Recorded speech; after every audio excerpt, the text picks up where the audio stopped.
Reality Podcast, where we talk about staying anchored in biblical reality within the current of modern culture. I am Michael Clary, and with me is Wade Thomas, and we work for Christ the King Church now in Fort Thomas, Kentucky, which makes this podcast possible. And in fact, Wade, you and I are now sitting in what is the future home of King's Domain Studio. But right now, because the studio is... Well, we don't have our kids' wing open in our new church building, which is where we're recording this.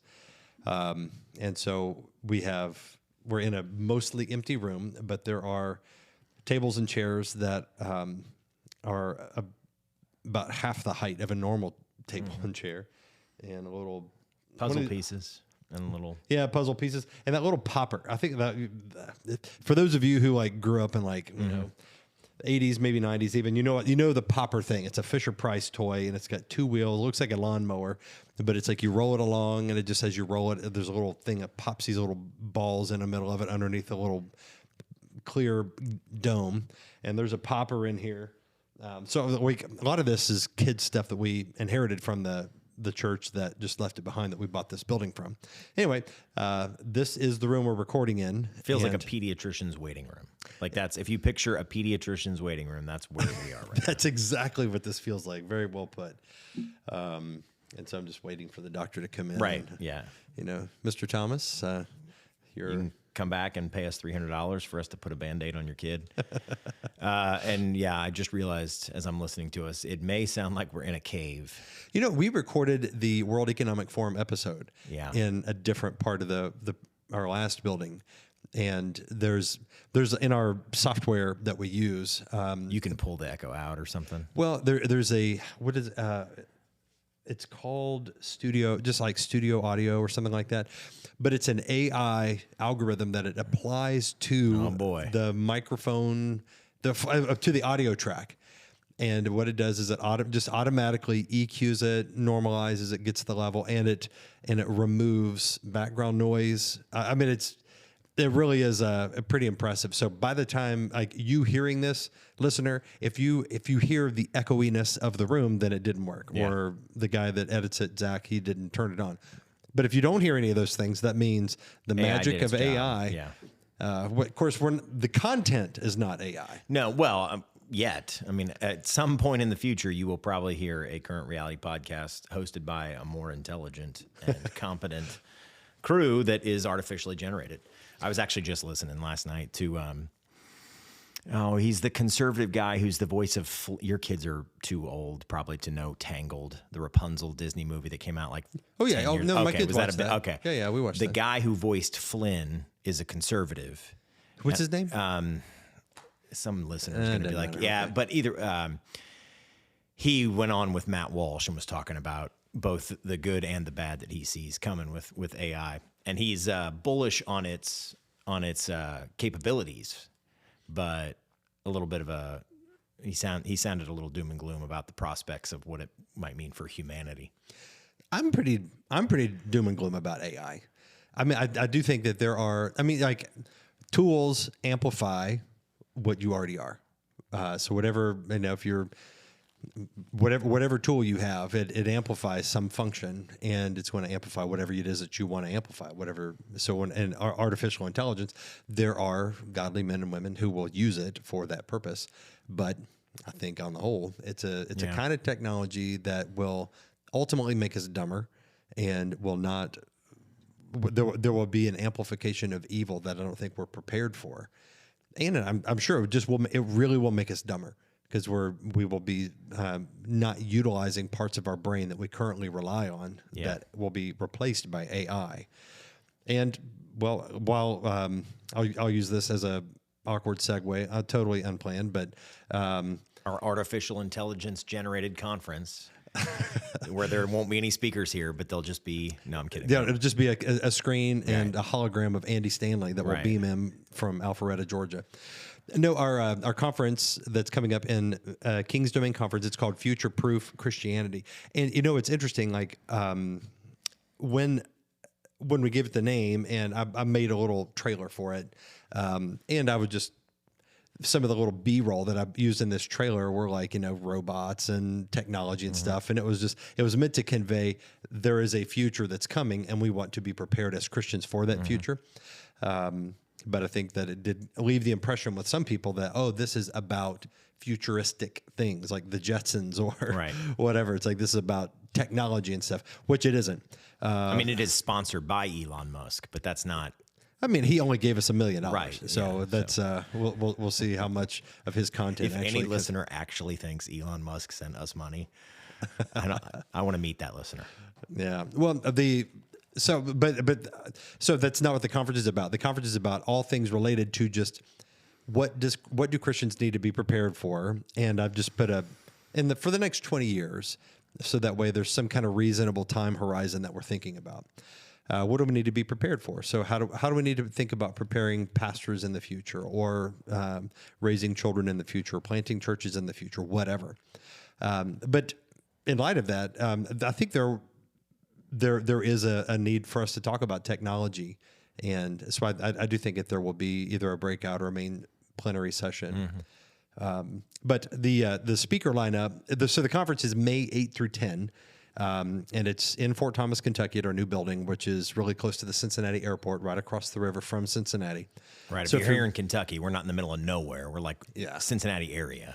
Yeah, we're not like out in in some Appalachian rural place. It's like it's the urban area of Cincinnati, but just on the Kentucky side of the river. And the speaker lineup is, we've always had great speaker lineups, but this one is, again, it's outstanding. We have Chris Wiley is coming. He was a late addition. I always love him. Yeah, he's great. He understands, and he was predicting things, 10 years ago that have come true now, that at the time people probably thought he was crazy, but he really seems to have an eye for what's coming. I think part of that is he's not just a pastor. I mean, like, he works. He has other vocations. It seems like he just has his finger on the pulse of like a lot of different trades. And he seems like a guy who's in investments. I know he's done blue collar work, and he's been a vocational minister. Like he's just, I think he's been in a lot of worlds. Yeah. Just a very sharp leader. So Chris Wiley's coming. Jeff Durbin is coming. Yep. Joe Rigney, Michael Foster, Tom Askell, David Schrock. And they had some good stuff on AI and technology in a recent Christ Overall. That's right. Ago. So David Schrock, he's part of this Christ Overall ministry, and they put out a monthly journal that is pretty pretty thorough. Yeah. Quite a bit of great content in there. So they do a lot of good work.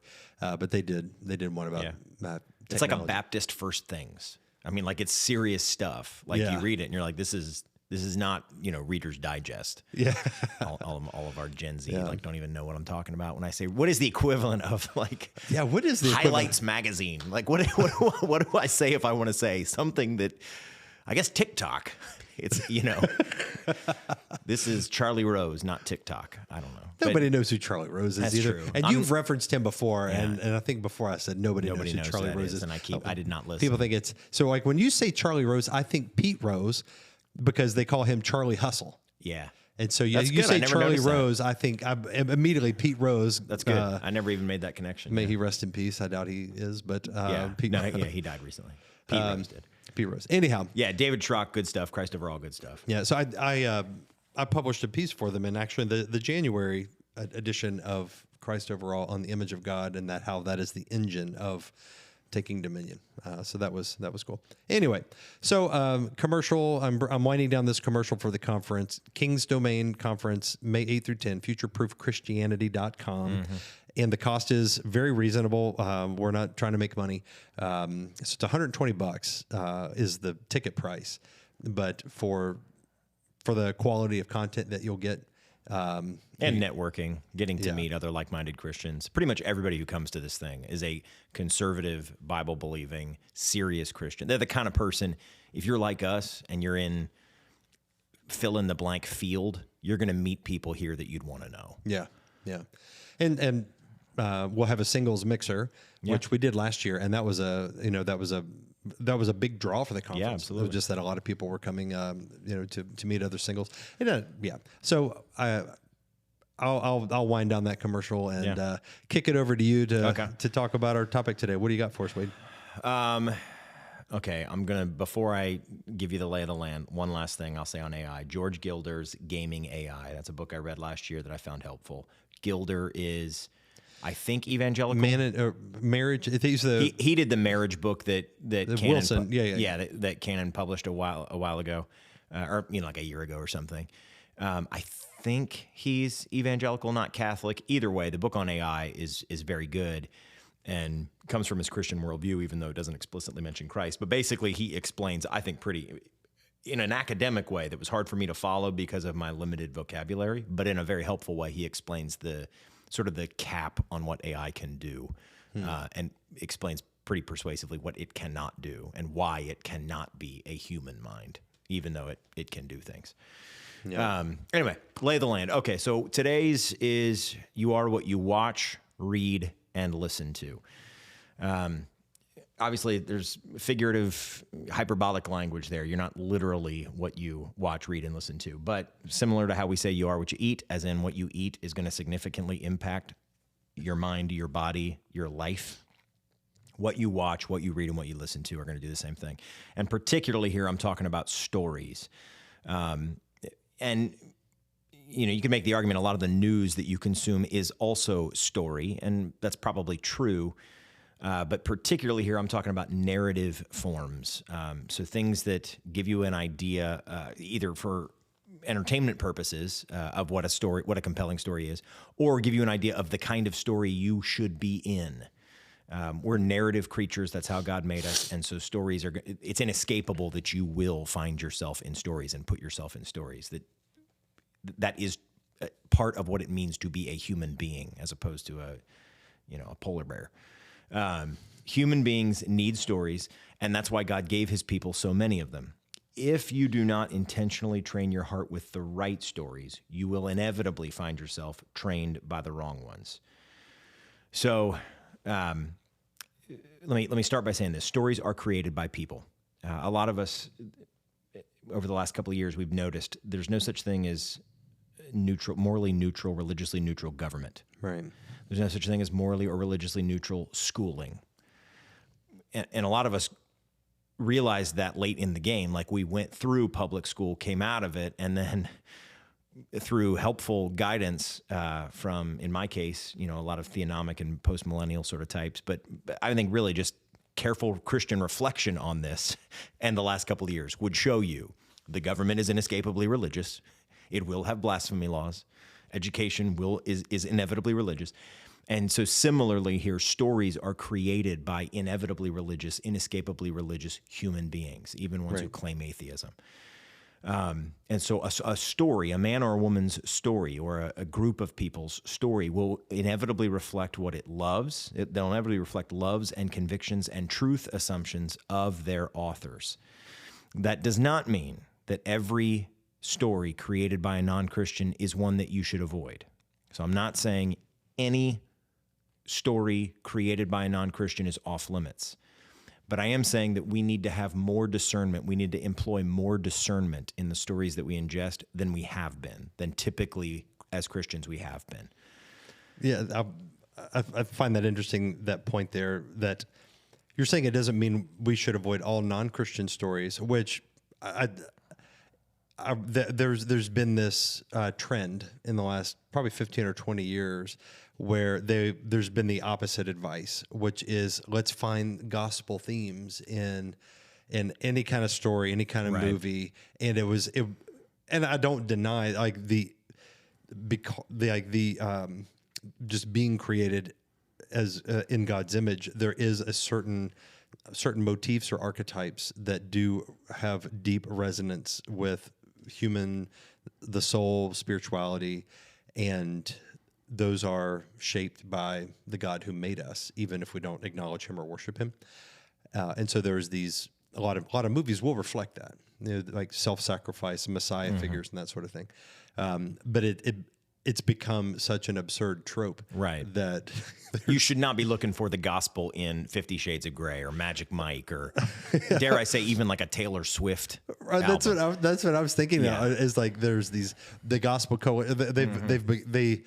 it's so they're so childish and juvenile in the way that they reason through these things. But there will be like the gospel in Taylor Swift songs, Right. And the Gospel Coalition will publish those.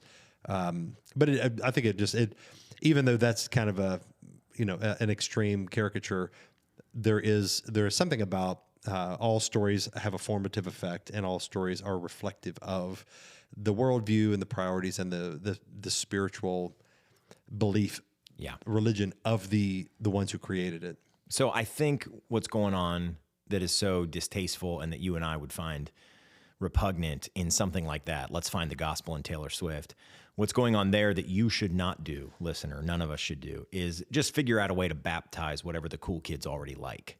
Right. That we should not be doing that. That is not my interest, and it should not be your interest. But what I'm saying when I'm saying that you don't necessarily have to avoid every non-Christian story is I'm saying it's not sinful for a Christian to read the Odyssey, which I did this past year. It's not sinful for a Christian I have no idea if Shakespeare is in heaven, but it's not sinful for a Christian to read Hamlet. What I would advocate for, what I think you should do, listener, is be more discerning, more explicitly discerning in what you ingest in terms of narrative. And honestly, really, this metaphor of food is a good one. Like, it is not sinful to eat a Big Mac. But I think most of us would say if a dude's eating 5 of them a week, it's not a healthy diet. Yeah, it's not healthy, and it could reach a point of being sinful. Yeah. Like, you're not, this thing is going in you and is doing things inside of your physiology. Mm-hmm. It's not just, a momentary taste. Like, it does things to your physiology. Well, similarly, stories do things to your thinking and your assumptions. They do. You cannot deny it. And it's not detectable, very easily detectable. And I think with stories, what it does is it creates within us a sense of what is good and true and beautiful. Mm-hmm. There is always, like, every movie is going to have some sense of this is what is good and to be desired.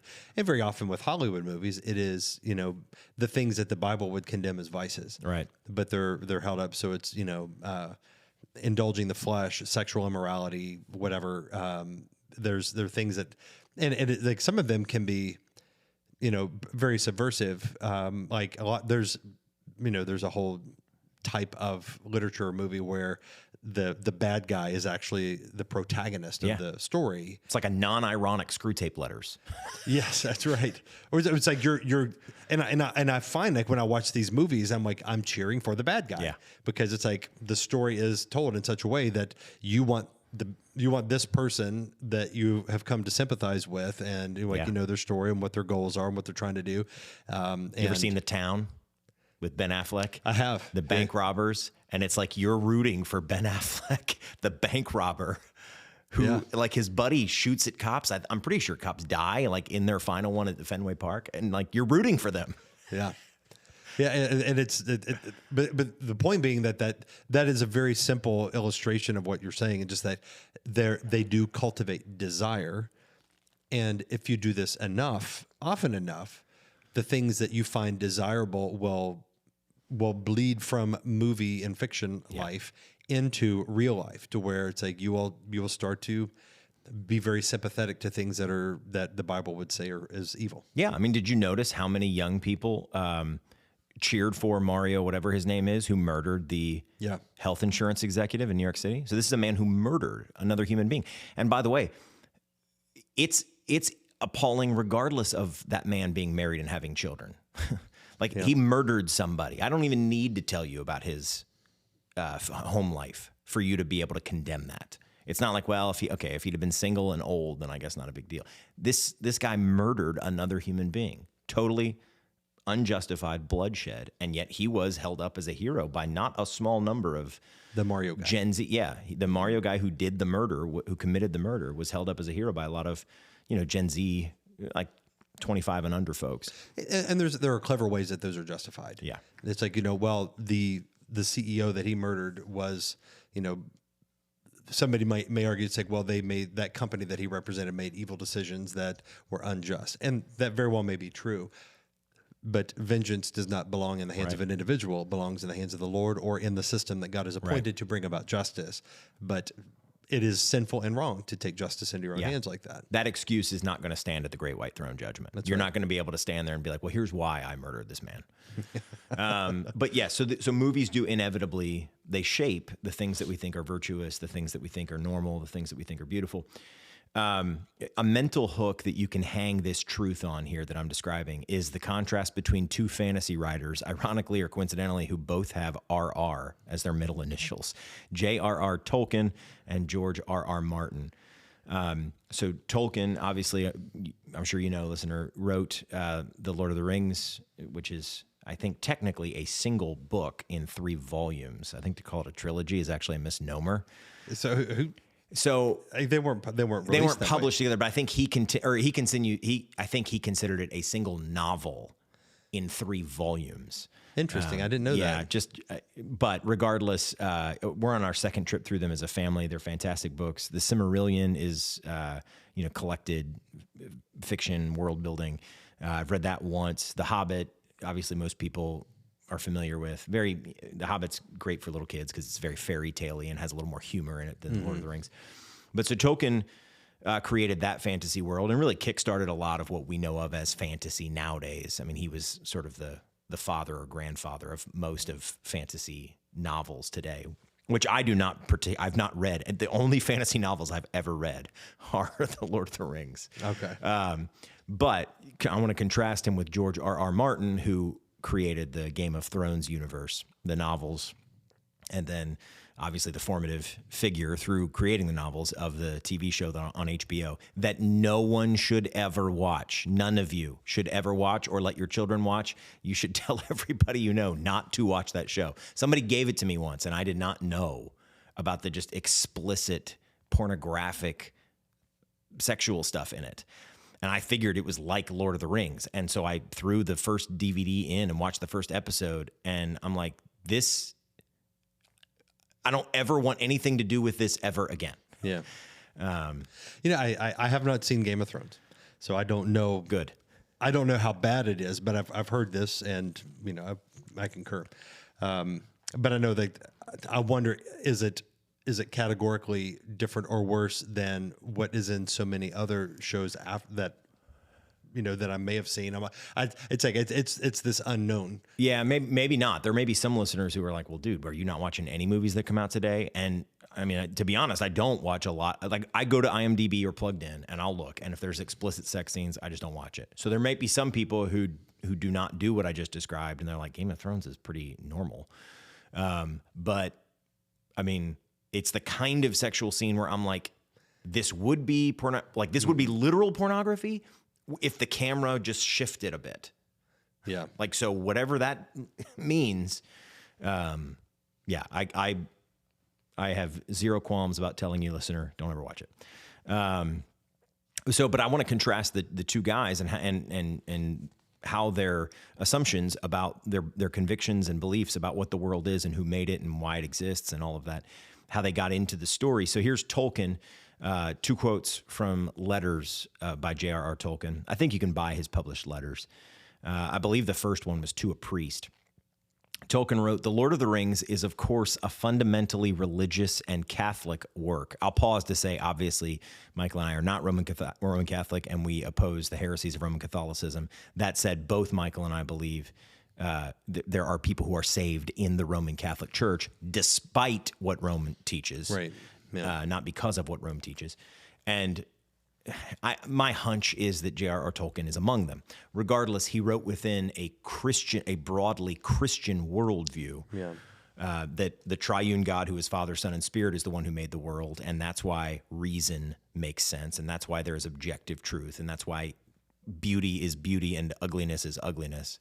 So in other words, he has Christian assumptions, even if they are problematically Catholic in some ways. I just wanted to throw that out there.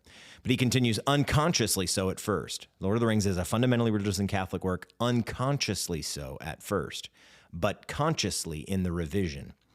That is why I have not put in or have cut out practically all references to anything like religion, to cults or practices in the imaginary world. For the religious element is absorbed into the story and the symbolism. However, that is very clumsily put and sounds more self-important than I feel. For as a matter of fact, I have consciously planned very little and should chiefly be grateful for having been brought up since I was 8 in a faith that has nourished me and taught me all the little that I know.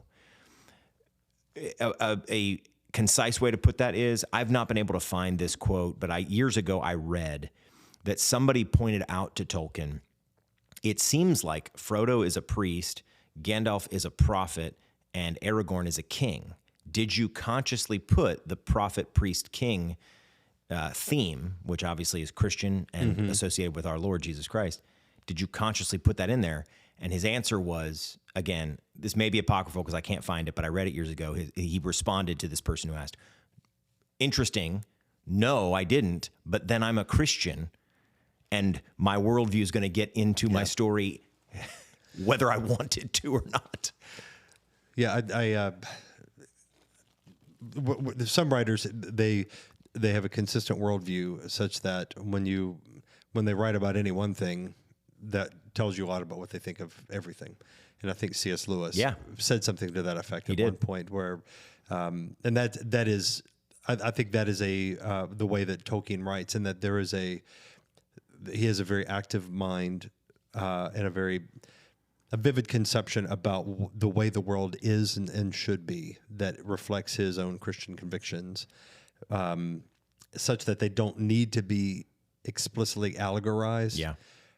Now, the Chronicles of Narnia is more the allegory, at least in The Lion, the Witch, and the Wardrobe, is more on the nose. Yeah, it is, and that annoyed Tolkien. It doesn't annoy me, but it annoyed Tolkien. Yeah, it doesn't annoy me either because he was writing for a different purpose, different audience, but still the allegory. There are such allegories that are like that, but I think a lot of times with Christian, the way Christians understand art, it's Christian when there's an explicit allegory.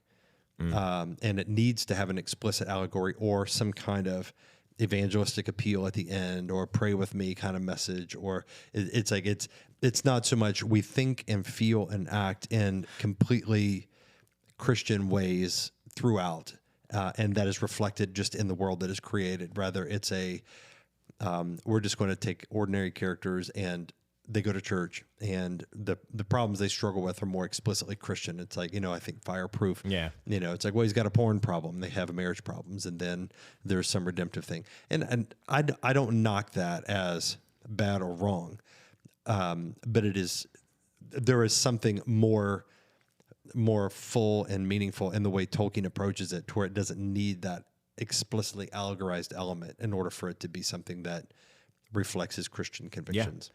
I mean, that Fireproof is to storytelling as an evangelistic tent meeting is to inviting somebody into your home. So it's like Tolkien is he's inviting you into this world he created. And just as if I were to invite you into my home, my faith in Christ and my family's faith in Christ would be, you'd smell it in every room, regardless of whether or not we're opening the Bible and reading it at that moment. Like if you were just at our house or your house or some good Christian, normal Christian person's house, it's gonna come out. And Tolkien's Christianity comes out in the story naturally, rather than, or as opposed to, like a chick tract or something. Yeah. And there's nothing wrong with an evangelistic tent meeting or a chick tract, and I mean that. Like, I want street preachers and I want evangelism out in the public square, but that is a different sort of thing. And so that's, I might give Fireproof, it may not be the artistically best movie, but let's say you found a really good version of that. I might give that to a guy whose marriage was on the rocks as a didactic tool. Mm-hmm. But we're probably not going to sit around and watch it, even if it were artistically well done, the same way we might, some really compelling artistic, It's a Wonderful Life or Casablanca or something. Yeah, I feel like we got to explain what a chick tract is. Yeah, sorry. That's not a tract for girls. No. Yeah. They were tracts made by, I can't remember Chick's first name. But It's a man. His last name was Chick. Chick. And he produced these evangelistic tracts that you've probably seen one if you're like over the age of 30. I mean, because those the ones that are, they're kind of a comic booky. Yeah. Comic booky. They're comic and then, booky. there'll be a person, it's like, and there's always these vivid depictions of like somebody going to hell or something like that. There's a story in them usually. A lot of them do involve hell. And you'll find like panels taken out of context as jokes. And some of them, I'm sure are not. Well, first of all, the guy's theology is not the same as mine. I'm pretty sure he was IFB, Independent Fundamentalist Baptist Dispensational, Reformed Baptist. But they were hokey to some degree. That said, Narnia allegory, more on the nose stuff, I think is fine for what it is. What Tolkien did was more along the lines of. So if you think of Christ's parables, those parables were intended to explicitly teach a particular message. I have a lesson. So, sort of like Aesop's fables did this for pagans. I have a lesson that I want to get inside your head. So I'm going to, that is different. That's a perfectly, like our Lord used it, and we should do the same thing. I will make up stories and tell my kids to drive a point home myself. But that is different from, okay, it's bedtime, let me make up a fairy tale. I'm going to tell you a story, This is part 3 of that fairy tale I've been making up for you, kids. They're different things. Both of them will inevitably reflect my convictions, my loves. The bad guy's not going to be the good guy in my made-up fairy tale. But it's not didactic in the same way, explicitly didactic in the same way. Just 2 more sentences from a Tolkien letter here. I was primarily writing an exciting story in an atmosphere and background such as I find personally attractive. So there's the point we're making, that I was making an interesting story. Yeah. But in such a process, inevitably, one's own tastes, ideas, and beliefs get taken up. That's right. Yeah. Now, so let's contrast that with George R.R. Martin, who created the Game of Thrones universe. This was in an interview where I heard him talking about religion. He says, quote, "I was raised Catholic, but have long since stopped practicing. I suppose I'd be considered a skeptic now. I just look at religions as, really? Are you going to kill all these people because a giant invisible guy in the sky told you to? And your giant invisible guy in the sky is different," meaning like different from somebody else's. Mm-hmm. And this is, again, having, just very limited, thankfully, familiarity with Game of Thrones, the supposed, what critics would call the grittiness and the realism of it is really, I would say, a convictional moral ambiguity. Because he's an atheist and I'm sure a Darwinian, who is to say what's really good or what's really bad? Yeah. And so, if the strong guys win and you think they're more morally wicked than the weak guys, so be it. That's how we advance as a species. And who are we to judge? That flavor is throughout the Game of Thrones universe, and it's downstream of his worldview. So, sorry, go ahead. Well, I was just saying, like, the atheism, just the worldview of atheism has no objective grounding in something that Correct. is objectively good or beautiful. And so it's going to be something that is just asserted, without any warrant, and that does create a certain kind of dreariness in the art. Yeah. Whereas with Lord of the Rings, there's so much meaning. They were fighting a real evil, and there was a real good. There was and there was real beauty. And that's reflected in the books and in the films too, and that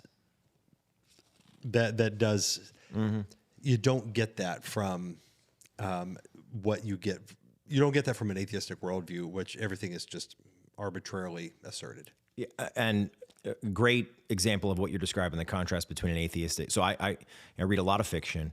And I've been reading, like I said, we're going through Lord of the Rings a second time now as a family. Just last night, I was reading about Theoden, the king of Rohan, and he decides to go out with, Aragorn and Gimli and the other members of the Fellowship who are going to go fight. And he says this thing that you'll see in Lord of the Rings a lot. Basically, if I die, I die. I'll go to sleep and I'll be a part of the great songs. Not the end of the world. And that is such a, like, the way people die in Lord of the Rings, the way the good guys die in Lord of the Rings, and the way they approach death is so vastly different from anything you encounter in secular or atheistic or agnostic fiction these days. Like, death is the thing to be terrified of and is like the specter hanging behind all suspenseful fiction these days. Yeah. And Lord of the Rings, it's like guys are like, you know, they call it sleep, and they're like, I'll sleep in the halls of my fathers. That's all right. Yeah. And that is it. That is a function of his Christian worldview. He believed in eternity and that a good judge really did run the world, and death was not the end. Right. Yeah, that's good. Stories train your heart in what is true. So I got a couple of points about stories here. Stories train your heart in what is true. Here's a couple of quotes from Frank Herbert, the creator of Dune. Have you seen the Dune movies? Yes, I have. Yeah. Okay.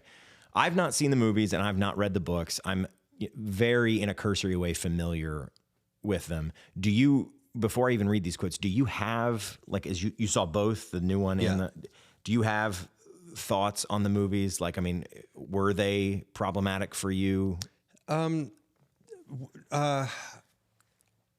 can't say I was watching them with my critical eye turned on. There was so the first one was a bit of a slow burn. It took a while to get going, but then in the second one there was, the story really came into its own, where you feel like, okay, you care about these characters and what they're trying to accomplish and the overcoming them. And so it was more intriguing, and there was an interesting. So I've heard something that I don't have any reason to doubt it, but that Herbert wrote this. So like the main character, I can't Atreides. Yeah, I think that's right. It starts with an A, and I think it. Yeah, but I think he's of the house of Atreides. Yeah, and then I can't remember his first name, but it's the Timothy Chalamet character. Yeah, but the books were written as a criticism of Messiah figures, and yeah, that's what I read too. Okay, yeah. And so but evidently it was not taken that way by the reader base, and they saw it as a real, like, Messiah type of story, and they found it compelling, and so I think that in the direction of the movies. Denis Villeneuve, whatever. Yeah, that guy. I have liked one or two of his movies, but I could see why he's a sought after, very, very talented director. Because he does have a great craft at film. But he's trying to. I've heard that he's trying to recapture more Herbert's vision of this is more of a tragic tale of charlatans that. Or the deception of Messiah figures is more of an atheistic kind of bent in the story. So that's helpful for me to know, because yes, that is what I read about Herbert himself and the composition of the novels. So it sounds to me like the novels, at least by Herbert's own telling, were birthed largely out of an ecological piece that he was writing, a nonfiction ecological piece about the government trying to use grass to stop the movement of dunes, like grass to fight against the movement, like sand dunes? Of actual sand dunes. But regardless, it seems pretty obvious to me, an atheist or functional atheist, even if he wouldn't wear the moniker. Here's two things that he said that I think you're going to find, just as all of our worldviews are going to get into our stories that we compose, whether they're stories we write down or stories we film or stories we just tell our kids or stories we think of in our own minds. He says, quote, "I now believe that evolution or de-evolution never ends short of death, that no society has ever achieved an absolute pinnacle, that all humans are not created equal." So that is consistently Darwinian. Thankfully, it is horribly false. We don't live in a Darwinian world, but that is consistent with Darwinianism. Right. The atheist's fairy tale, and an absurd one at that. Second quote, he says, "If you need something to worship, then worship life. all life, every last crawling bit of it. We're all in this beauty together. Interesting that he would use the word beauty when in an atheistic Darwinian worldview, like there's no beauty is that's a meaningless word. It doesn't. Yeah. One guy says bloodshed and death are beauty, and another guy says a new baby is beauty. Yeah. Who's to judge between them? Beauty is just whatever somebody calls it. And it's interesting. If you need something to worship, then worship life. I'm like, why worship life? Mm-hmm. Why is life? Why not non-life? Yeah. Why is life worthy of worship and non-life not worthy of worship?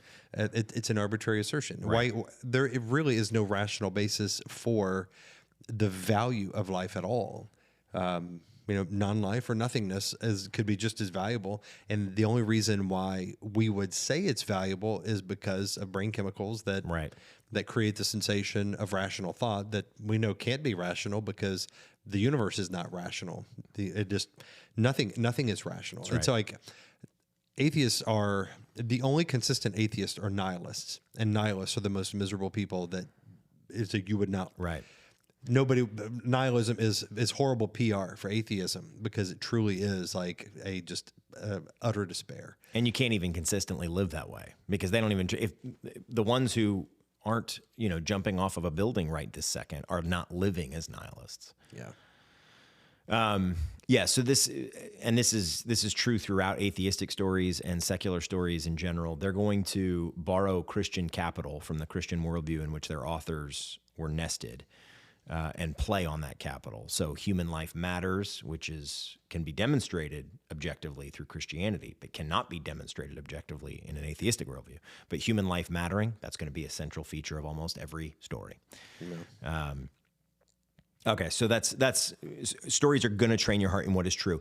If you read an atheistic story or a story that's written from an atheistic perspective, you are going to find in little trap doors in your mind untrue thoughts about the world, what the world is. I remember I didn't realize there were two things like this that I didn't realize were in my head until the last 10 or 15 years. I loved horror movies in my late teens and early 20s, and I loved sci-fi in around the same window of time.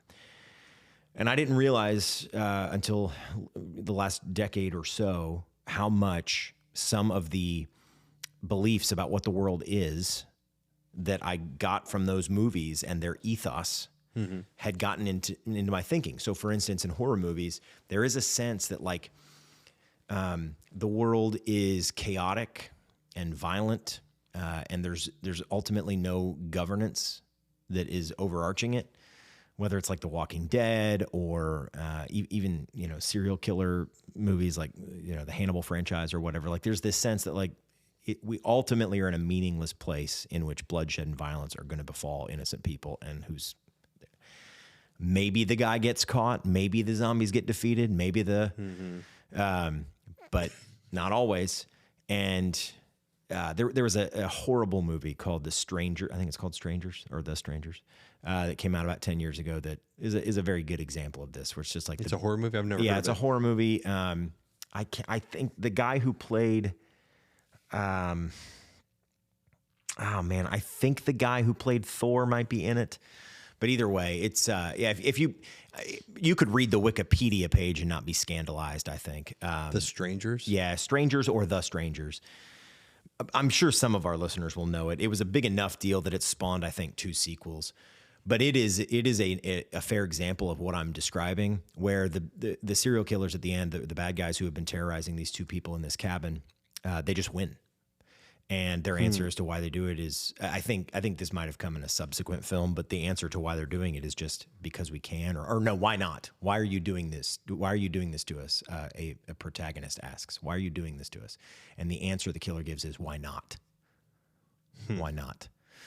And at the end of the first film, they just win. And one of the killers tells the other killers, it's 3 of them, it'll get easier. Don't worry about it. And that's it. That's just the end. Wow. And that, even if intellectually, Yahweh runs the world and nobody gets away with anything, every sin's either paid for on the cross or in hell, between the imagery and the music and the production design and the the very moving acting from the protagonist as they die, like this whole composite thing, this experience of watching this movie, it really does get into your thinking and feeling about the world. There's a reason why my wife was like, when I would watch crime shows, a lot of times I would go to bed a little more uneasy and like making sure all the doors were locked and because it gets into your thinking about what kind of world you're actually in. So the Bible will tell us about murder and violence and evil, but it's nesting that description inside of a story about the world we're actually in. And so we grieve actual murder and we grieve rape and pillaging and these other things that are in horror movies, but we know God's going to judge it. Right. And that it is your heart, your chest does different things when you read about evil in the book of Judges than when you watch a movie like I just described. Yeah, because from a Christian worldview, if you're reading into the book of Judges or something like that, then the reaction that you have is from the standpoint of acknowledgement that this is truly, morally, objectively evil and wrong before a holy God that will judge it one day. Yeah. And you just can't arrive at that conclusion from it. And so with other, more atheistic or other worldviews and the stories that they tell, it's like there is this playfulness with the fact that you can't really say that this is wrong. Yeah. But we all deem it wrong. And because by consensus we say it's wrong, then there will be some accounting for that. But there is no final judgment. And it creates the illusion of a world where justice is not truly possible. Yeah, that's exactly right. And that does hit you in a different way than knowing that that God will judge this and this will one day, be accounted for in God's judgment. I like the adjective playful because I do think I can see a little bit of a twinkle in the filmmaker's eyes, even though I've never seen the filmmaker as they produce movies like what I just described. Like, I mean, I can, there is a sort of joy or a delight in provoking in you the feeling that who's to say we might just be in an absurd universe where crap like this happens. Mm-hmm. There's a glee. There's a little bit of a they like that spice of, hey man, maybe crap just happens. Have you noticed how chance is it's and it never as such. They don't often talk about chance, but the idea of chance and randomness is a very dominant theme in a lot of films. Yeah. There are two examples that I can think of off the top of my head. One of them is Anton Chigurh in No Country for Old Men. Yeah. Who carries around the quarter. Yeah. And he's just like, he'll flip the quarter over and then call it. And I think the book was just as Darwinian, even though I like Cormac McCarthy. I think the book was pretty bleak. Another example that comes to mind is Forrest Gump.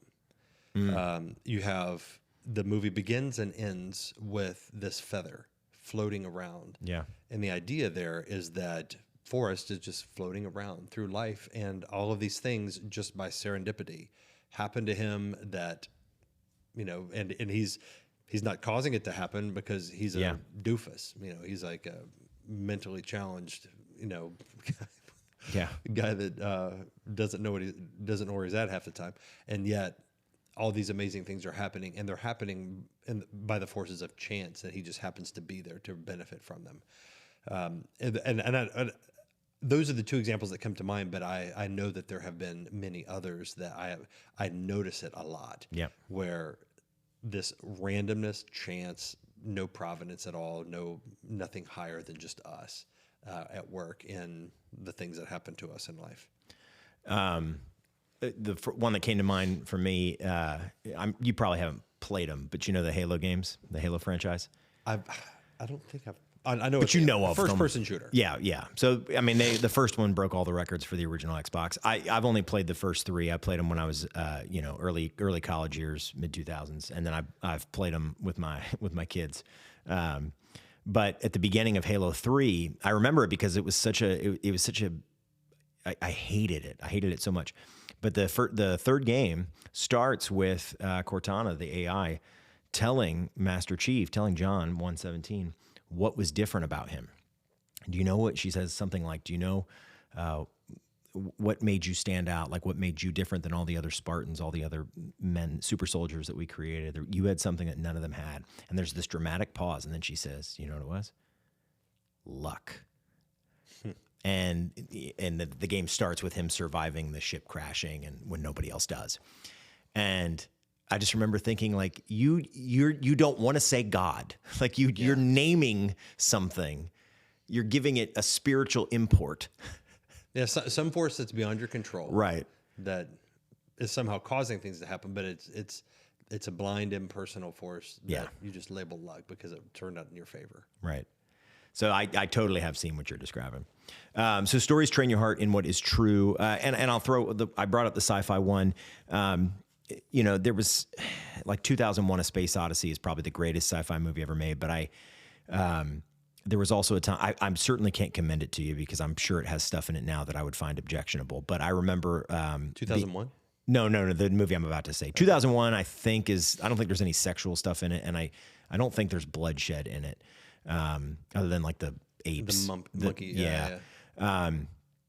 no, the movie I was going to say that I wouldn't commend now because I'm pretty sure there is objectionable stuff in it, even though it's probably not terrible, is Prometheus, which was the Alien prequel that came out about 10, 12 years ago, like 2013. They made a sequel that I've not seen, but it was. I think it was supposed to basically be like the creation narrative, or give you the backstory of Alien. The world of Alien, like and ultimately, and it was asking pretty, I'll grant this, it was asking profound questions. Where did human beings come from? But it answered them in totally false atheistic evolutionary ways. And so basically, there's these creatures called the engineers, and those creatures are what made human beings. They made them totally, without really any ultimate purpose. And that the movie starts, I think, with the engineer himself, through an act of suicide, basically creating human beings, beginning the Darwinian process that ended with human beings at the end of a billion years of evolution. Science fiction movies like that, and 2001: A Space Odyssey, absolutely Darwinian. That's why it starts with the apes, and the apes see the monolith, and then the apes eventually become humans. We went from using the first tool. Remember, it picks up a femur or something or a bone and starts using that. Now, the first tool then jumps to, wow, now we've been able to build spaceships and space stations. Those sort of atheistic science fiction movies get into your mind in little crevices that it's hard to... Well, with 2001, Stanley Kubrick is preaching. Yeah, absolutely. The movie is absolutely a sermon of his worldview. Yeah. And that's the thing that I think is often, we don't get that. Every movie has a moral or a lesson or some point that is beyond just merely telling you a story. And that's part of, just understanding what movies are doing and how they affect us. And if you can kind of see what is the lesson in the story, then that can give you a good window into discerning the worldview, and then to be able to evaluate whether or not it's true or not. But they all have a story. I mean, everything is in a film. Everything is so carefully planned. Mm-hmm. Every movie, especially his. Well, Kubrick, without a doubt, and Kubrick was a vile, despicable human being. But every movie has a color palette. Every movie has the wardrobe, the casting, the dialogue, there's Easter eggs, little things. I mean, everything is soundtrack. And soundtrack, major keys, minor keys, that tells you how to feel about what you're watching. This guy's good, I'm supposed to root for him. This guy's bad, I'm supposed to root against him. Yeah. So let's say a very obvious example is Star Wars movies. Yeah. Dun dun dun dun dun dun dun dun dun. It's like, that's okay, bad guy music. Right. And then you've got, I won't hum it, but you have the good guy Luke Skywalker music. I wonder if we could flip that music and make a kid think Darth Vader's the good guy. Like, is music that powerful that literally we could leave all the shots the same? Yeah. But just flip the music. Yeah, and even this is well-made movies, they all operate in a similar way. So like we've talked about the Lord of the Rings. There is the main theme, but there is the Hobbiton, the Shire theme. Yeah. Da, da, da, da, da, da, da, da, da, da, da, da. And then you have the Rohan theme. Yeah. Da, da, da, da, da, da, da, da. That's how you know right away Rohan's different than the Shire. Yes. They're both good places, but they're very different. Yeah, and then there's I won't hum them all, but then there's the Isildur, not Isildur, Gondor? Isengard. Oh, Isengard, yeah. There's the Isengard with kind of the hammer Yeah, sounding yeah, and the creation of the orcs, and but music helps you to identify a character, a place, and an emotion that you should attach to that place. The point being that every movie does that. And it's part of the overall. It's why they're great. It's why they are a unique art form, and they tell very powerful stories. I mean, I have an eye and a memory for movies because the way they hit you on a heart level, and that's why the lesson that is embedded in that film, we have to pay attention to that. And so here's a good example of that. The movie $1 Million Baby. Oh, yeah, Remember yeah. that Hilary Swank? Yeah. You think you're watching a girl boxing movie, but no, you're watching a euthanasia movie. And you get to the end, and the story is told in such a way that you are meant to feel good about and cheer for suicide. Yeah. Assisted suicide by a doctor. And I'm like, that is very dark and subversive, but good movies are able to move the needle and tell us how to feel about things that way. Yeah, that's exactly. So they're going to train your heart inevitably in what is true. A couple other points about them. They're going to train your heart in what is normal or abnormal. And just quickly here, I'll throw out if any of us were to go back in 1920 or 1930 and just talk to our grandparents or great-grandparents and ask, show them a picture of two men holding hands or two men kissing or just a scene from a sitcom today in which two men are acting like romantic partners. They're probably going to vomit or be like, why are you showing me that? They're going to react in disgust. I mean, like, they're going to have a visceral reaction in a way that most average Americans aren't going to now. Why? Because we our emotions and even our like physiological reactions to something that is actually ugly and should not be done and gross. It is gross and ugly and should not be done for two men to kiss that way romantically. What I just said is true. But TV shows and commercials and like they have trained our hearts and our minds and our bodies to react differently to it. And it hasn't taken long. No, I mean, 20 years. Yeah. I mean, I remember before it was normalized. I remember being a teenager, I think, when Ellen, it was a big deal when Ellen had her girlfriend on the TV show. Anne Heche. Yeah. And it was like a giant thing. Now, I mean, like I can't leave commercials on live TV because there's going to be a wedding ring commercial, a Kay Jewelers commercial or something where there's going to be one of the montage is going to be two men. Yeah. I no, that's not normal. That's not appropriate. That's not good. So stories train your heart in what is normal. Stories train your heart in what is beautiful or ugly. And an example here that I think is useful to just sort of file away is romance novels. So Christian women in particular need to be on the lookout for these things because I saw a guy describing the other day about how men in 2025 America, he doesn't know any man, and I don't even think the guy was a Christian, but he's like, I don't know any man who talks openly about his porn habit. Like they're all ashamed of it. They know it's bad. They know. He's like, but I go to the gym and I see all kinds of women reading romance novels, or I go to the mall, I go to the store, and like romance novels are everywhere, and women are not ashamed of it. And like moms and daughters talk to each other about which guy in a romance series or a series like Twilight or something that they would fall for. He's like, he was making the point like we should be ashamed of this emotional and sometimes literal pornographic literature that we're indulging. Yeah, and it's weird because it's like I think it was a Supreme Court justice that once described porn. He just said, like, I can't describe it, but I know it when I see it. Yeah. So with porn, it's a little bit more obvious what it is. Right. And with a romance novel, it is the seedy parts are couched within a narrative and the whole narrative isn't necessarily pornographic. Sure.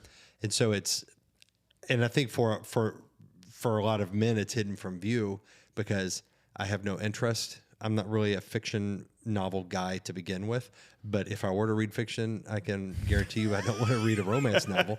And so I don't know the authors. I don't know the stories. Right. I don't know what's out there. It's like I'm pretty ignorant.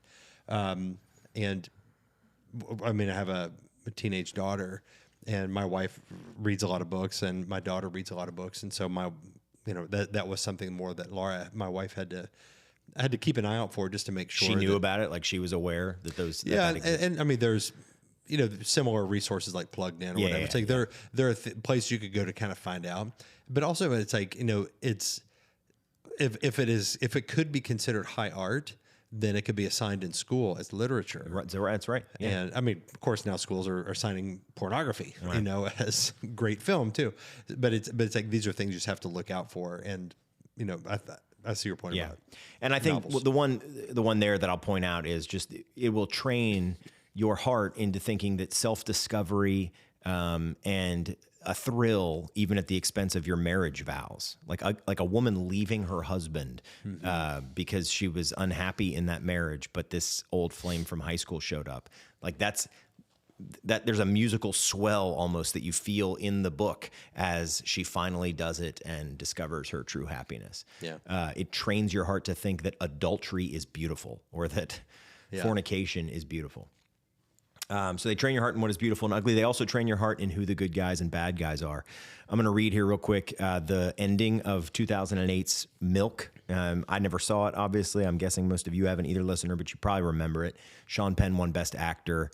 He plays Harvey Milk, I think was the guy's first name, who was assassinated.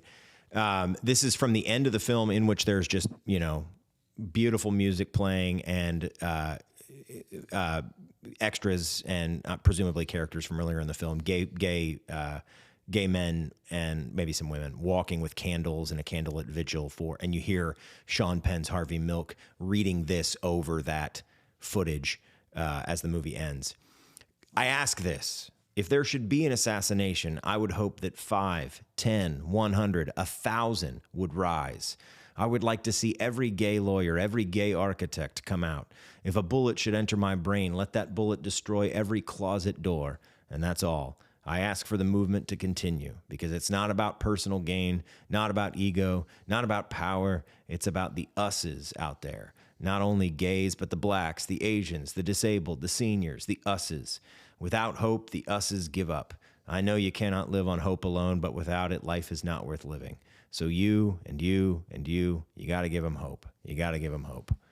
And that's like how the movie ends. And of course, you're supposed to get goosebumps. That movie has trained your heart just there that the man who is committing sodomy and wants it to be good for people, like wants that to be a thing throughout society, he is the good guy. And those who oppose him are the bad guy. And I'm sure that I haven't seen the movie. I have no interest. But it's noteworthy that it was a award-winning movie and that Sean Penn, as you have your won Best Actor for this portrayal. But Harvey Milk, like if you know about him, like the man himself, he was not a good man. And there are very serious allegations against him of murder, of certainly of serial abuse of young men and sexual predation. But it's the power of story to create a hero out of somebody who in a sane time, a sane society would have been easily regarded and seen as the villain that he is. But because he has the right kind of narrative. It's a pro-homosexuality story that makes him. We have to whitewash all of his bad qualities, and he has to be regarded as a hero. And it's there's an airport, I believe, named after him. I believe it's an airport or something something similar to that out in San Francisco, I think. But That's where it would be, I would imagine. yeah. But he is not one of the good guys, Right. And the thing is, like, that's the way it is, even with awards. So Best Actor is an award that is given. We're told that it's based on the best performance, but usually, very often, like if something is kind of a regressive sort of theme, or it is an endorsement of a worldview portrayed by that character. And so, like, if Sean Penn won Best Actor, that is meant to be an endorsement of homosexuality as much as it is an endorsement of Sean Penn's performance in that movie. Yeah, that's and again, because nobody's objective, like we can't pretend to be. Everybody has convictions and affections that impact what we do. And I don't mean nobody's objective as in you can't be an objective juror on a case or something, but I'm just saying nobody is absolutely 100% neutral. So you would expect everybody from the Screen Actors Guild to the President of the United States to be enacting things that correspond to their worldview. And yes, the worldview of the elite American right now is that homosexuality is just great. Let me just unpack a few of the narrative contents of some of today's most popular stories. So one is Frozen. And this isn't, I'm not saying you can never watch Frozen, but I want you to be discerning. The story, and there's obviously two movies now. One came out in 2013. I don't remember when the second one came out. But I think Frozen still holds the record for highest grossing animated film of all time. And the lady who wrote and directed it, I believe, is now the head of Disney Animation, Jennifer Lee. So, there's a powerhouse within kids' media these days. The story of Frozen purposely has its heroine find meaning and happiness without marrying or having children. It's not merely offering that as a possibility. It's true. It's absolutely true. A woman could find meaning and happiness apart from marriage and children. But that is not merely offering it as a possibility. It is didactically telling you that Elsa's not being married and not having children is normal, as well as catechizing you. In addition to that, it's catechizing you that women leading men is normal.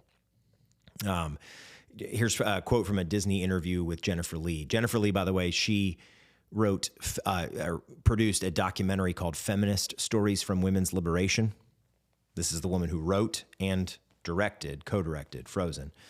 And interestingly, she was born Jennifer Michelle Rebecki, but as an adult intentionally took her mother's maiden name. And her parents were divorced, so it's possible, give the benefit of the doubt, maybe like sure, her dad was a bad guy and that's why she did it. But I don't think it's, in all likelihood, it's connected to her feminism that she would be like, I'm going to change my name to my mother's maiden name, in addition to not taking my husband's name, which ironically, all you're doing then is just taking your grandfather's name. You still took a man's name. But so here's an interview with Lee, who is the authorial voice behind Frozen. Quote, "People can see women in leadership roles as you see these two women lead a kingdom. Even though they're fairy tales, they look at true experiences of women. They look at the power and strength they have, and I think that inspires you to feel you have that in yourself." Now, this was an interview about Women's Month or whatever it's called. Or, that's why Disney was interviewing her. So she doesn't mean everybody. She means women. I think that inspires you, girls, to feel you have that in yourself, to lead a kingdom, to be like Elsa, who finds and achieves happiness apart from marriage and childbearing. So, it's not like overtly, it's not out of the realm of possibility that God would ever have a woman lead a state, lead a nation. But that's not the norm. The Bible doesn't act like it's the norm. And I am 100% confident God does not want it to be the norm. That's not how he made the world. It is not just as good for a woman to lead a nation or lead a kingdom or lead a state as a man. And it is not normal or good in the world God actually made for grown women to lead grown men generally. But Jennifer Lee created a story in which that is good and that is seen as normal and proper. And that story will get into your thinking. In addition to, like I said, Elsa being just as happy without a marriage and children, when in reality, the Bible makes it clear it is a normative good for women to get married and have children. It is a normative good. Right. Not everyone has it, and not everyone is called to it, but the vast majority of women should, by design, get married and have children. And that is something that, by God's design, they will find compelling and fulfilling. Have you seen these movies? Like, this is your kids were a little okay. Oh yeah. Like, and I remember Frozen. Frozen was everywhere. You caught it. I mean, like, did you catch the first time you saw it? Did you catch any of the? Okay. Totally. And what's interesting is that the Disney princesses, all the stories like of the past, are typically love stories. Yeah. Where, she falls in love with a prince or whatever. And I remember when I first saw this movie, I was like, this is a story of sisters. Yeah. And it's like the love story ends up falling flat.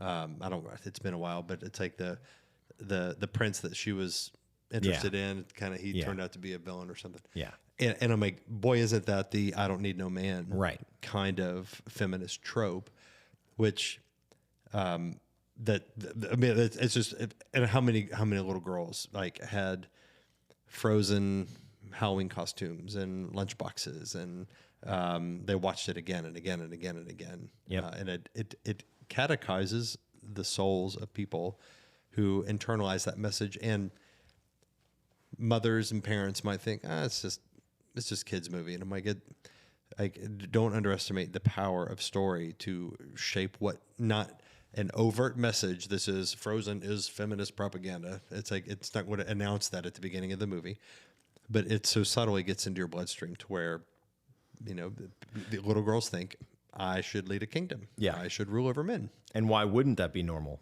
Like, of course it's normal. Yeah. Mad Max also did the same thing with Furiosa, same sort of thing, and Hunger Games did with Katniss Everdeen.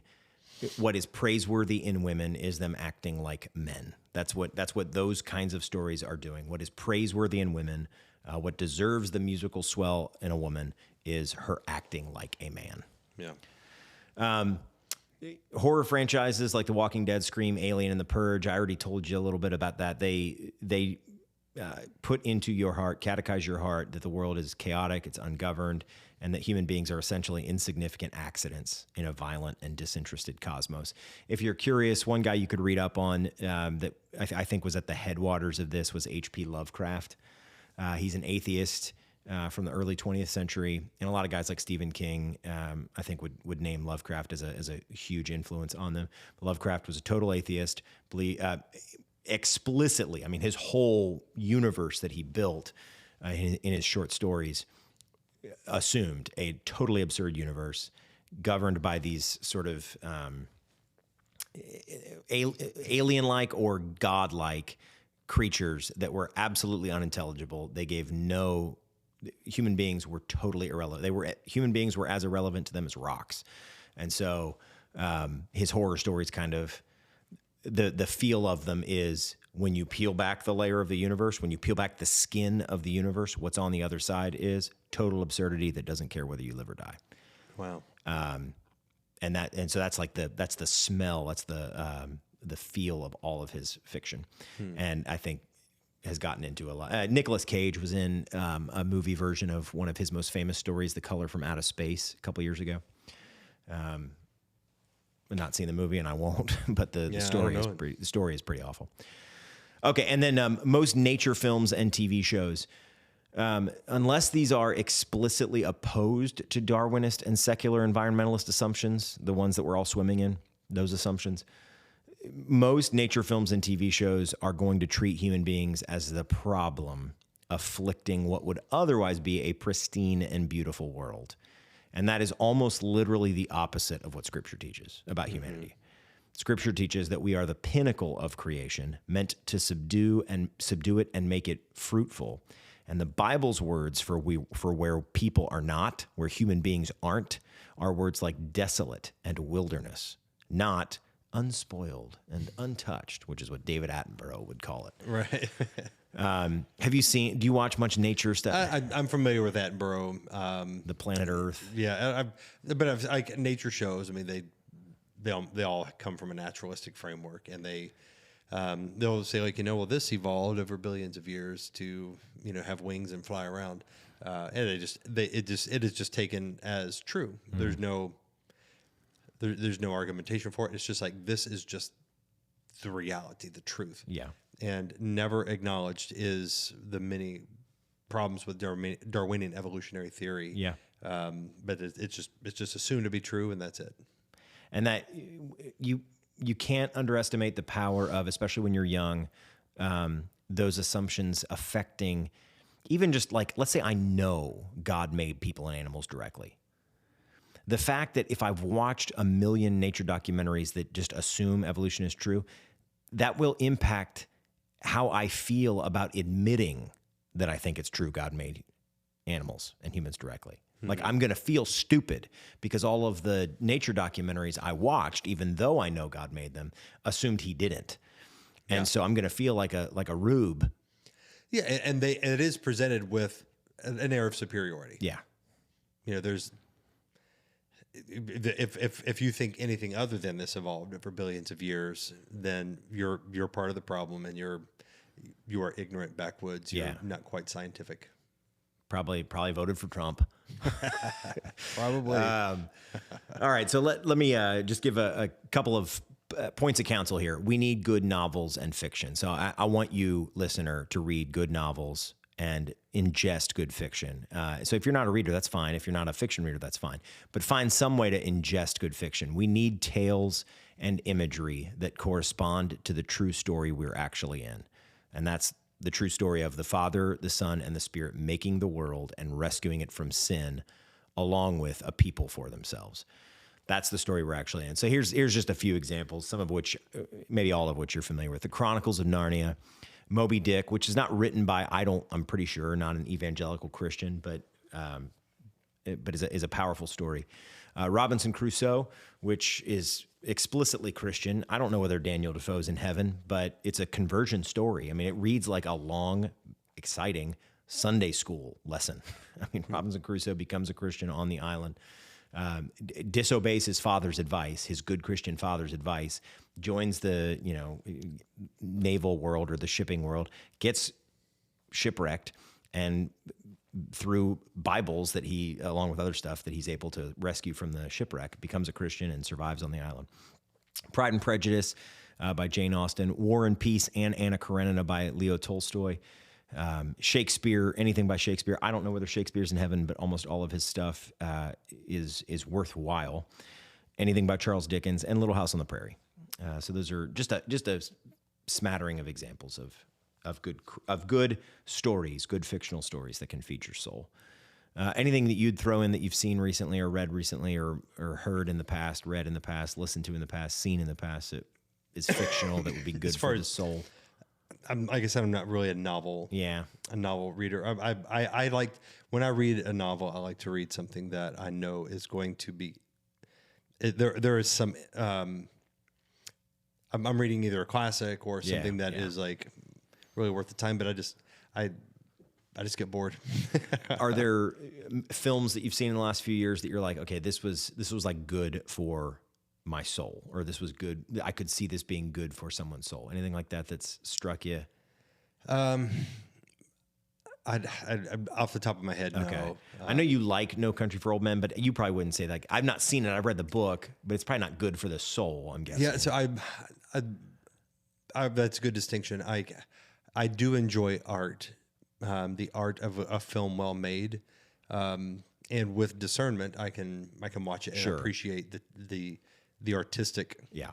But there's not many that I can think of that I thought this is good. I gotcha. Good for the soul. It would be a bit of like a gospel coalition. I can find gospel themes in here. Right. But yeah. I mean, so I will say, as far as old ones, now that I think about it, because I do think it is hard to find newer ones. But we've watched Ben-Hur like a bunch of times now. I read a biography of the guy who wrote the book, and then so I borrowed the movie from Sarah's parents, and my kids have loved it, and it's a pretty powerful movie. Charlton Heston. Oh, I've seen that. Ben-Hur is a wonderful movie, and it holds up. Yeah, and it's very reverent for the Lord. Like it does not, which the author did in the book, as I understand it too. The author in the book, I think, tried to put no words in Christ's mouth other than from the Gospels. And in the movie, they show reverence for Christ by not showing Christ's face. You know, like whenever I first saw Ben-Hur, I just heard that it was a great movie, and I didn't know anything about it. And I was surprised at the encounter with Jesus that he had.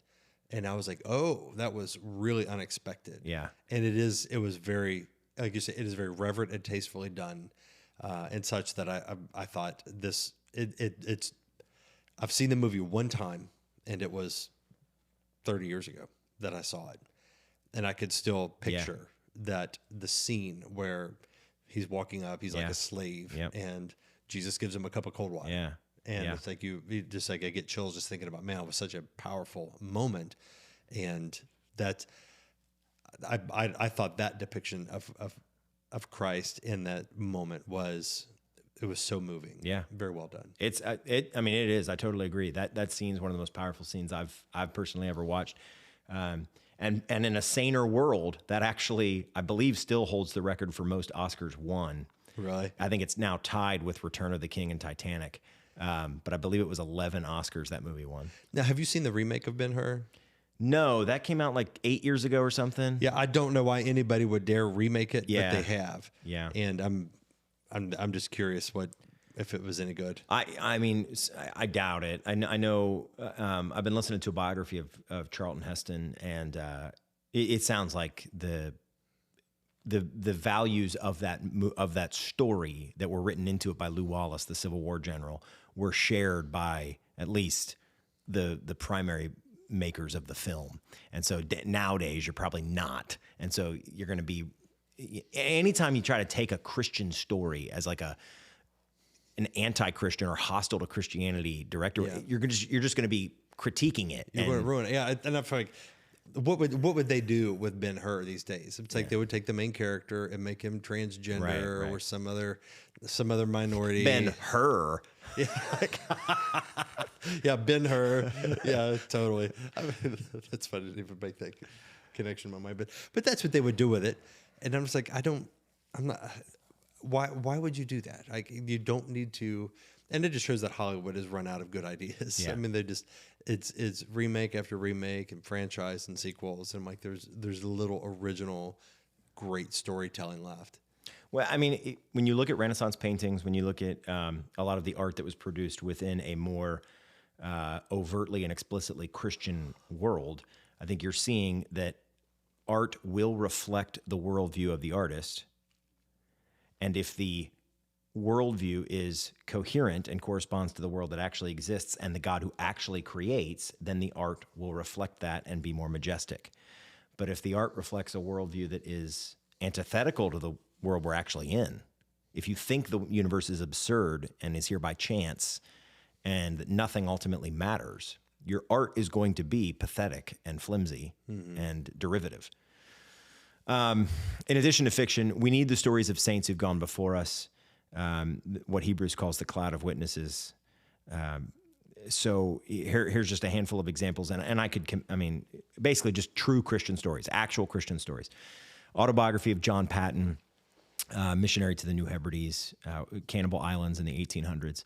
The Diary and Journal of David Brainerd, any Spurgeon biography, Ian Murray's biographies of Martin Lloyd-Jones and A.W. Pink. A good Life of Christ. The one I would commend to you is The Life and Times of Jesus the Messiah by Alfred Edersheim. But A Life of Christ is just going to be a sort of maybe a poetic, but definitely a literary retelling of our Lord. And that one in particular, I just found very moving. There's a couple of shows that I've enjoyed. My kids really like the Torchlighters animated TV show. I think there's like 20 episodes. They're each 30 to 45 minutes. They just an animated biopic of somebody from church history. Drive Through History is a Christian. I mean, there's a non-Christian or a not explicitly Christian version, but the two short series I've watched were Through the Gospels and the Book of Acts. Those are the ones I'm familiar with. They're great. I actually just watched, I'll throw this one out to you, even though I'm pre-sup and even though I would not handle apologetics the way Lee Strobel does, I watched the Case for Christ film from 2017 with my kids the other night. It's pretty powerful. But just good nonfiction stories from church history. They're great. Similarly, I'll commend to you your own Christian family histories. So you wrote an article a few years ago. I can't remember the title of it, but it was about your grandfather. No, scorning our forefathers. Was it your grandfather or your great-grandfather that it was Both. primarily about? Both. Mm-hmm.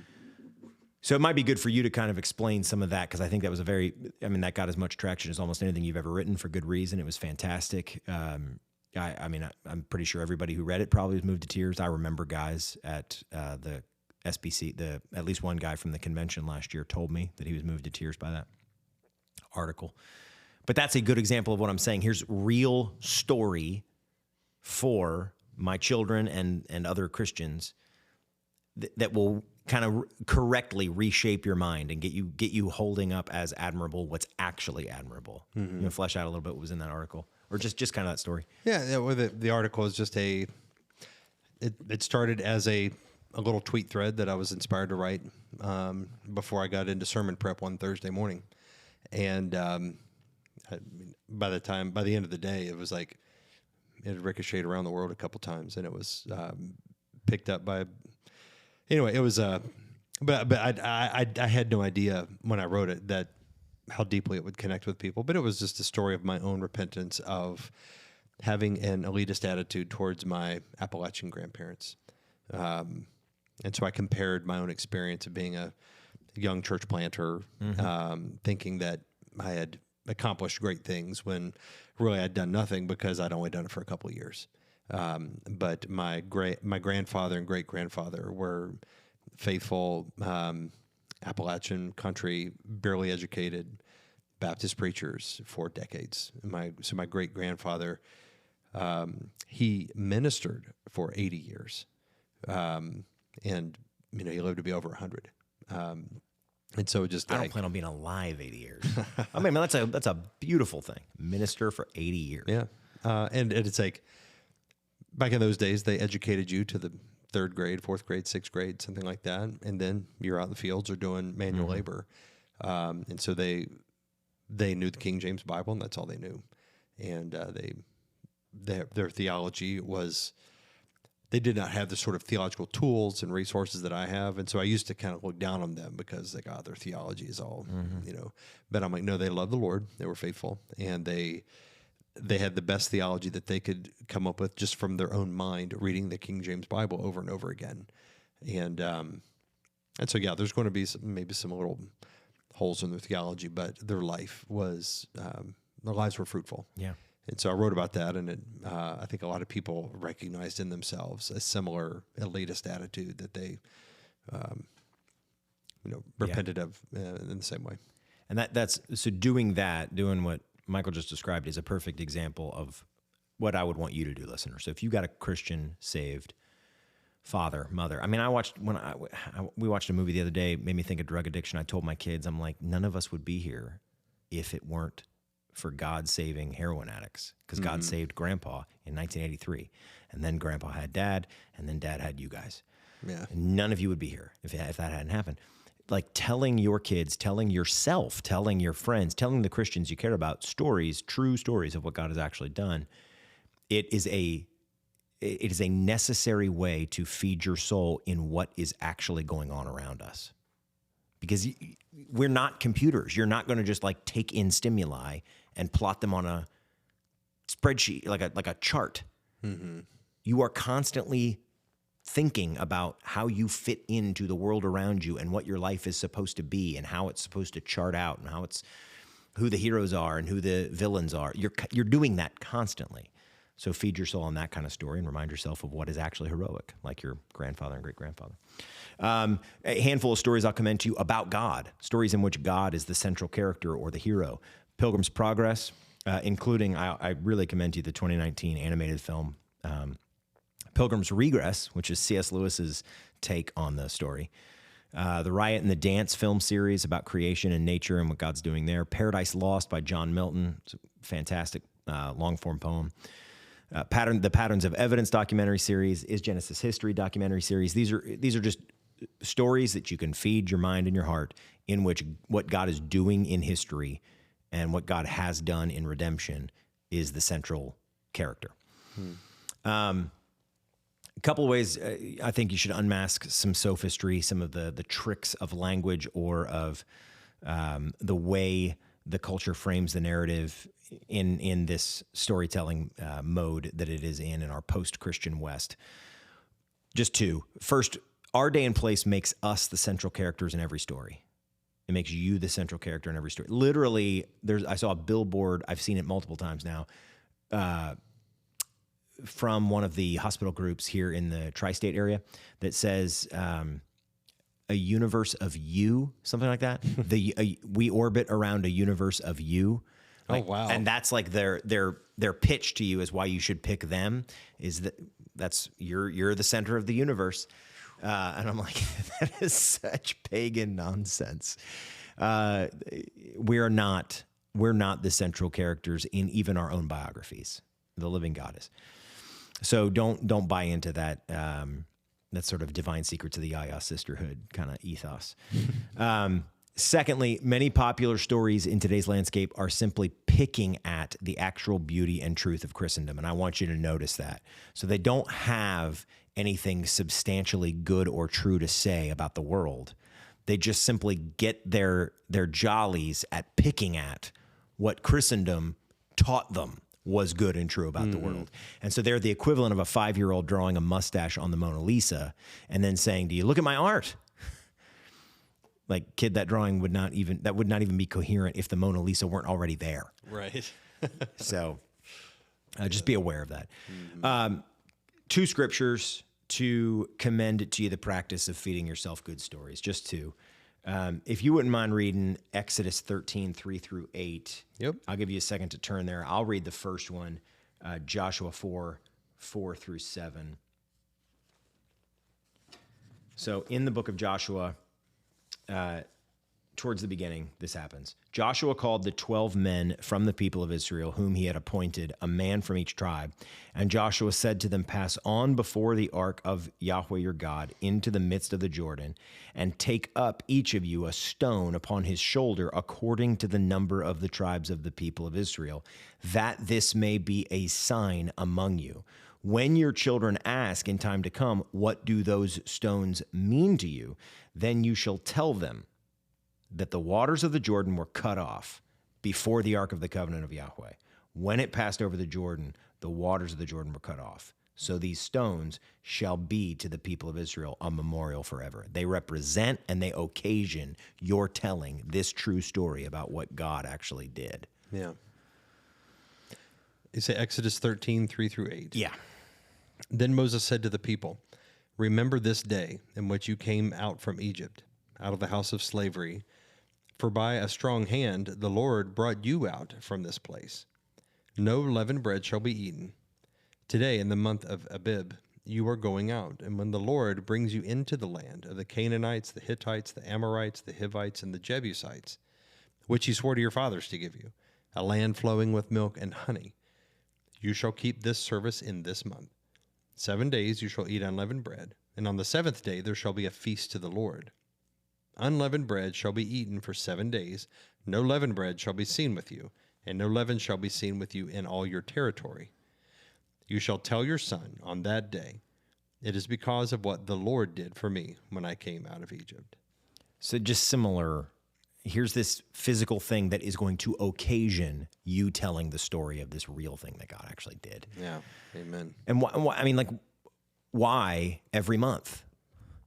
Right? If we're just computers and stories don't really matter, then just tell me one time and I'll file it away as true and I'm done. Mm-hmm. Because we're not computers. You need this. Your little boy needs to hear this story every year on this month, on this day. Tell him. Yeah, it's like the opposite of what the billboard was that you're saying. It's like the universe of you. It's like you are the story, and rather that God is the story, and we are invited into it and participate in it. And that's how.